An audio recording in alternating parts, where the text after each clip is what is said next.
I really have been wondering how melanoma is taking all of Trump's convictions. We haven't seen much of her ever since they vacated the White House. Okay, let's get into this article from the Slate. How melanoma got sucked into being Trump's blame the wife defense. Former President Donald Trump was convicted of 34 felony counts related to hush money payments he made to Stormy Daniels, while his wife, Melancholy, was at home with their infant son. Prosecutors said the payments were an attempt to illegally interfere with the 2016 election. Trump's team had a different explanation that he didn't have the affair in the first place, but also was still trying to conceal allegations of it from his beloved wife anyway. The Melanie defense didn't work on the jury, but it is one of the many examples of a telling dynamic. Powerful political men pushing their moral responsibility of their own actions onto their wives. To Trump's credit, he didn't blame Melancholy for his alleged affairs, one with Daniels and a more prolonged relationship with a Playboy model who says she saw Trump while Melancholy was pregnant. Instead, Trump denied culpability entirely while suggesting that the hush money payment was for her benefit and protection. The same can't be said of Senator Robert Menendez of New Jersey, whose defense in his trial for an alleged bribery and corruption scheme boils down to my wife did it, blame her. Supreme Court Justice Samuel Alito has taken a similar tack since evidence surfaced of an upside down American flag hanging outside of his Virginia home, a symbol of solidarity with those who believe the 2020 election was stolen. That was soon followed by the reporting about another flag representing the extreme Christian right hanging outside of his New Jersey beach house. The flags, Alito has said, are the work of his wife, Martha Ann. My wife is fond of flying flags, Alito wrote in a letter explaining why he would not recuse himself from cases related to the same issues the flag represent. I am not. Wives, am I right? Wives are pretty wild. That whole Alito thing is pretty wild. You guys should look into that. He is not recusing himself from judging the January 6th people, even though he is clearly friendly with those type of people.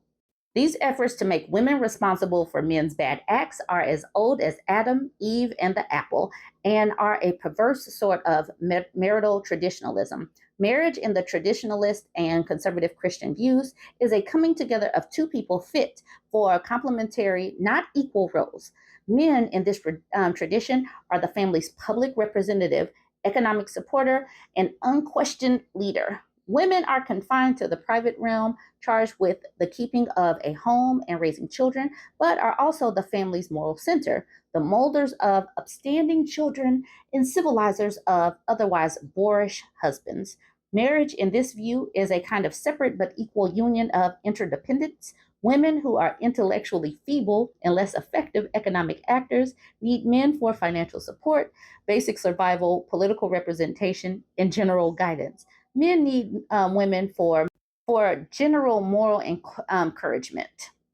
Wives are to be the angels in the house, and in their softness and submission are supposed to inspire men to work hard and to be decent people.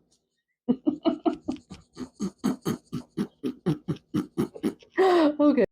The idea that it is the role of a wife to police a man's moral decision making is a very old one and continues to creep into our political discourse on gender, marriage, and society. Much of the concern about declining marriage rates, for example, has been framed as a social threat because untethered men, unchecked by their better angels of a female partner, will descend further into crime, drugs, poverty, and unemployment. It is so odd that these are the most logical leaders, but they still need a woman to be their moral compass. But without a woman, they are going to descend into crime, drugs, poverty, and unemployment. Are they the logical leaders or what? Okay, the idea that young men are civilized by women in marriage may seem as corny as Kansas in August, Steven Pinker wrote in a 2011 book, but it has become a commonplace of modern criminology. Abstinence-only education, which was especially pervasive in the 90s and 2000s, but still persists across the U.S., routinely tells young people that boys will push for nookie and it is up to girls to be the brakes in any relationship so that both parties stay pure. It is always pushed on girls and women to regulate boys. When will it ever be on boys and men to regulate themselves? Assuming women are more inherently moral and decent than men may sound flattering. In reality, it's often used to blame women for men's bad behavior, even when those men are among the most powerful around. When Hillary Clinton was First Lady, she was widely demonized as an ambitious overreacher who improperly inserted herself into politics, a woman who did not stay in her designated lane. Later, when she ran for president, she found herself blamed for some of her husband's political policies, even ones she had little or no hand in crafting. The archetype of the woman as subservient, supportive, moral center of the family can only exist if there is a comparatively domineering wicked model, the ambitious, scheming wife who leads her husband astray or at least fails to correct him.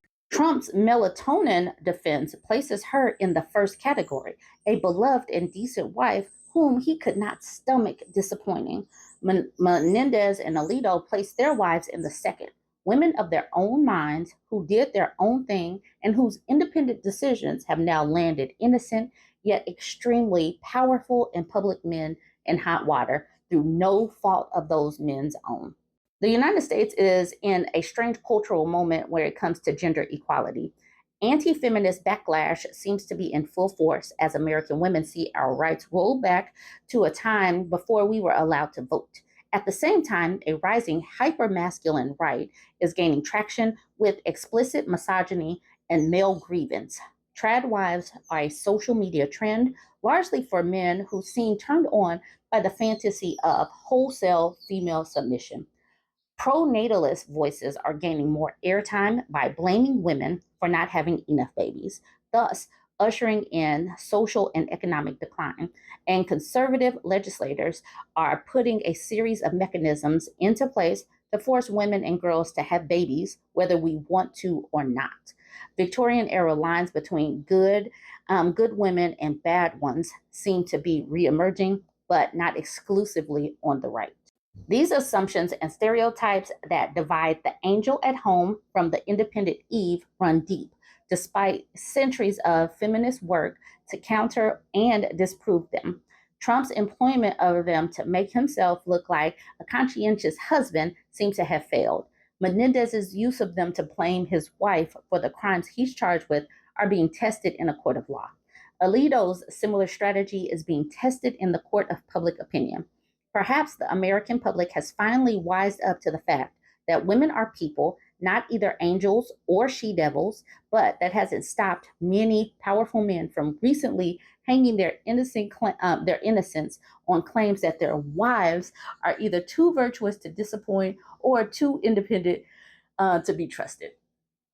This is wild. This is an amazing write up, and I'm so very glad that I was sent this.